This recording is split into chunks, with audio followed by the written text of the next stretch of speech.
We are anonymous. No faces, no flags, no permission slips. You know the mask. You know the voice. You know that when those in power start playing dangerous games with our future, someone has to break the script, connect the dots, and say out loud what they don't want you to hear. This is the story behind a headline that sounds like clickbait but is terrifyingly real. Furious world leaders announce plan Trump feared the most. Because right now, furious world leaders are not just tweeting.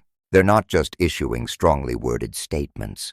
They're quietly preparing something Donald Trump truly fears, a united front of governments, economies, and people who are tired of being bullied, blackmailed, and dragged toward war. Let's talk about how we got here. It starts with Trump's obsession with Greenland. Again, he's not joking about it. He's not memeing about it. He's openly threatening to invade a territory of a NATO ally if he doesn't get his way, and he's tying that threat to brutal economic blackmail. He has already threatened massive tariffs on European countries unless Denmark agrees to let the United States effectively buy Greenland. 10% tariffs starting in February, ramping up to 25% in June if they refuse. In response, top European ambassadors held secret, high-level meetings over the weekend. Behind closed doors, they discussed what they themselves called the nuclear option. Not bombs, but something that could wreck the U.S. economy without firing a shot. They call it the trade bazooka, using the European Union's most powerful anti-coercion tool to essentially shut down large chunks of trade with the United States if Trump crosses certain lines. Think about that. Europe is treating Trump's behavior as such a threat that they are gaming out the step right before an actual military conflict with the United States. They are not bluffing. They are laying legal and economic groundwork to declare the U.S. a coercive, hostile state if Trump turns his fantasies of annexation into reality.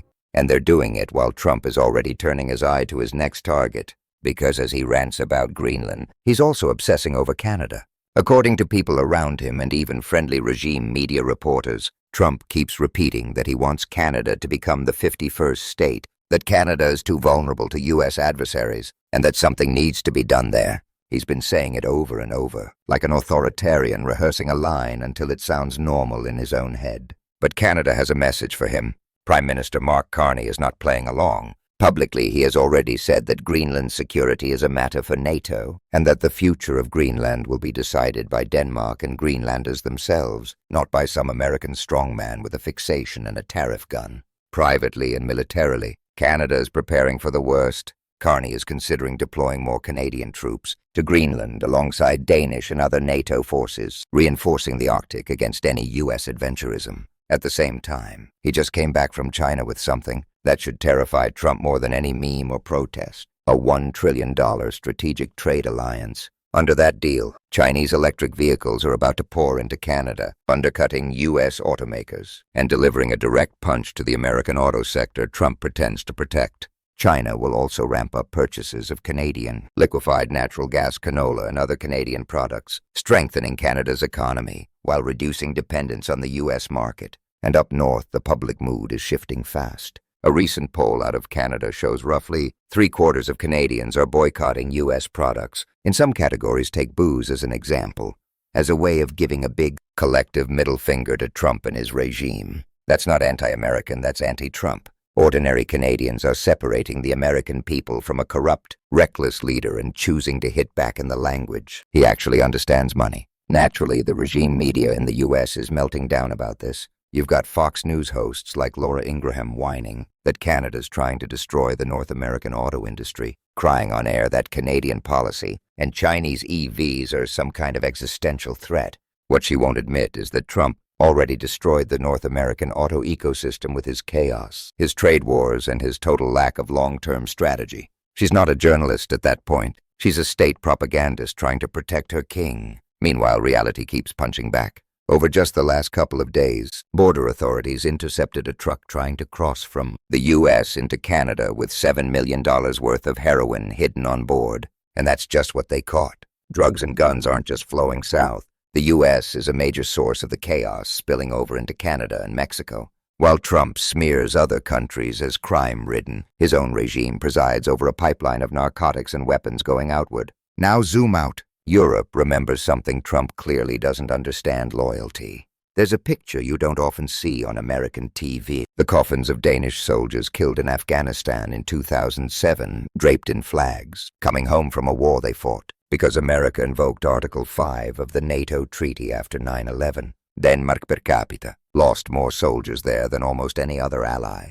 They bled for a United States that now has a president threatening to punish them with tariffs and invasion fantasies, because they won't sell him a piece of their kingdom like a hotel property. That betrayal is not lost on anyone in Europe. On the ground in Greenland, people see the danger up close. Residents of Nuuk, like Ola Yeltsin, have watched massive protests erupt against Trump's invasion talk and his regime's threats. Orla has been posting images of Danish troops arriving in Greenland and immediately hitting the shooting ranges, practicing in freezing temperatures, high winds, and snow as part of Exercise Arctic Endurance. This is a NATO-linked training effort focused on defending the northern flank, the Arctic frontier that now sits under the shadow of Trump's ambitions. These aren't war games aimed at Russia or some abstract threat. Everyone understands what they're really preparing for, the possibility that the United States itself under Trump could become the aggressor. Several NATO countries, Denmark, Finland, France, Germany, the Netherlands, Norway, Sweden, and the United Kingdom, have backed Denmark with a powerful joint statement. They say clearly and calmly that as NATO members, they are committed to strengthening Arctic security as a shared transatlantic interest, that the Danish-led Arctic endurance exercise poses no threat to anyone, and that they stand in full solidarity with Denmark and the people of Greenland.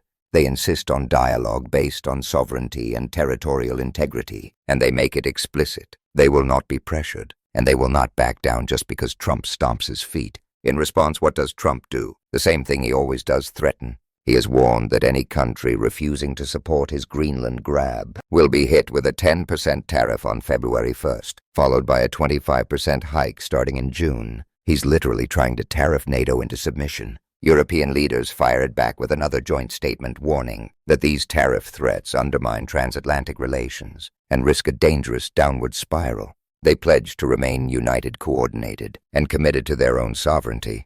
And while Trump escalates, Europe is doing something smarter. They're not just talking about a trade bazooka. They're preparing to fire it if necessary.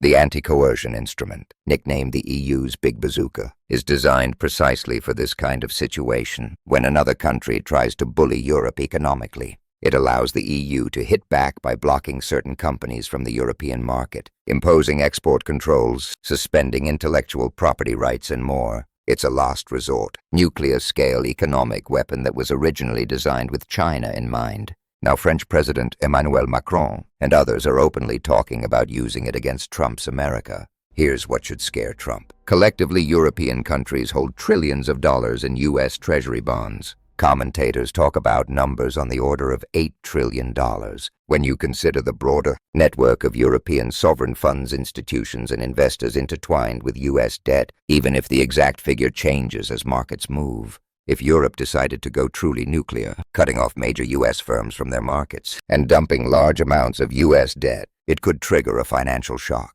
that dwarfs any tariff tantrum Trump thinks he's prepared for. That's the kind of scenario serious people in Europe are now forced to think about because of his idiocy. This is what happens when you put a man who's gone bankrupt again and again in charge of the largest economy on Earth. He treats the whole planet like one of his failed casinos, and while he's busy alienating allies, the rest of the world is building around him. Europe just finalized a landmark free trade agreement with the Mercosur bloc, Brazil, Argentina, Paraguay, and Uruguay, creating one of the world's biggest free trade zones, covering around 700 million people. It eliminates tariffs on most goods and deepens ties between Europe and South America at the very moment Trump is slapping tariffs on everyone and threatening war over Greenland. So while Trump wakes up, logs on, and threatens to invade Greenland or bully Canada, the EU is literally signing deals that redraw the global trade map without him. And it's not just Europe and Canada. China's economy is still growing around 5% in 2025, expanding its network of trade partners while Trump's America isolates itself.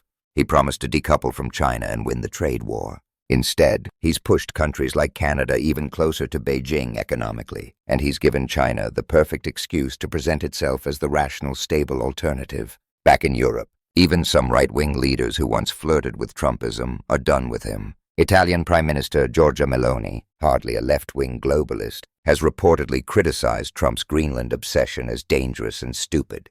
When even your would-be allies in Europe are calling you reckless, you've gone too far. And the damage isn't limited to trade and security. There's another layer: espionage. In Denmark, an internal report from the Ministry of Defense reveals that top Danish military officials grew deeply concerned about reports that senior U.S. military figures were trying to pressure Denmark into handing over detailed information about military installations, ports, and air bases in Greenland. Danish newspaper Berlingske reported experts warning that Denmark should now expect American espionage, not from Russia, not from China, but from the United States under Trump's regime. In Ukraine and France, the story gets even darker. According to European officials, French and Ukrainian intelligence services started feeding fake information to the United States about the situation on the Russia and Ukraine front, fabricated data-fake operational plans just to see what would happen. They then monitored Russian intercepts. And what did they find? That this fake intel, believed to be real by Trump's people, was making its way straight into Russian hands.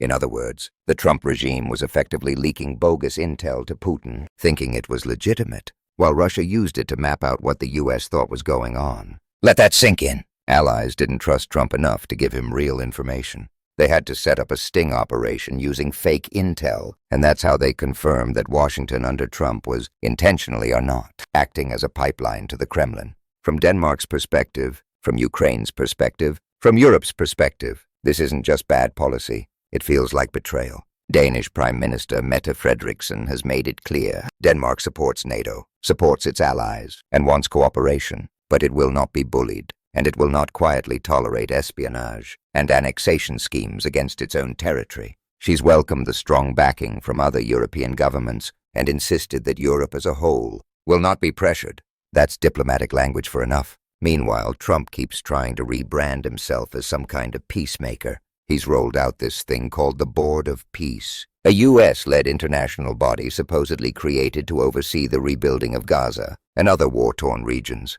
In practice, it's an organization chaired by Donald Trump himself, stacked with people like Jared Kushner, Marco Rubio, and Tony Blair, and backed by a UN mandate limited in time. Here's the kicker. Countries that want permanent membership on this board are expected to cough up $1 billion each, paid into a fund that Trump, as chairman, effectively controls. Otherwise, they only get a 3-year term. Critics across the world, and not just on the left, are calling this a vanity project and questioning where the money will really go. It looks less like a neutral peace mechanism and more like a pay-to-play club with Trump at the top. So while he's accusing everyone else of shaking down the U.S., he's literally building an organization where foreign leaders have to pay him for influence, while Gaza and its people are turned into a brand asset in his personal PR campaign. On top of that, remember his earlier horrifying flirtation with a plan to take over Gaza outright and displace Palestinians to other countries. That wasn't an internet rumor. It was widely reported, debated, condemned. Trump has repeatedly floated the idea of U.S. control over Gaza, with population transfers dressed up as options, and it took massive pushback from Arab and European states to slow him down.